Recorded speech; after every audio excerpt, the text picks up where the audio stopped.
I am really concerned that a lot of these problems are stemming from the fact that the owner is either afraid to ask or is not having the proper conversation to understand what the tech wants, right?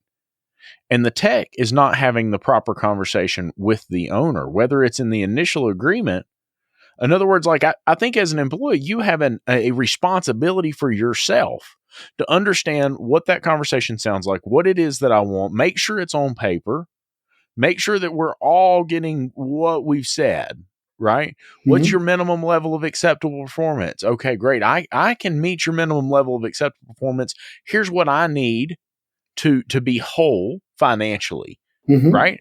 And that's an important conversation. I can tell you that a lot of the conversations I've had with technicians comes back to the whole big deal of, well, I don't really know what I need. Okay, well, I want to help you. I want to help you grow. And it really depends on your ability to perform. You have to know yourself. You have to know how many hours you can turn. I get this is a different facility. Let's do a trial run. I have to dig for that information a little bit. And so I think having that conversation, or at least the ability to have that conversation and know what your number is, right? There's a instructor, and every time he says it, and he's going to kill me because he's going to listen to this. Every time he says this in a class, like I burst out laughing, have to cover my face. But he's over here and he says it's Mount Nut. You have to know what Mount Nut is, and I'm like, dude, you could have named anything, but he's like, you got to know what your nut is. You got to know how much you have to have.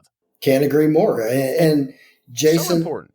Like when I started talking with Jason Labonte about coming down here, I had made an original visit, just to meet everybody, kind of see what the layout of the shop was.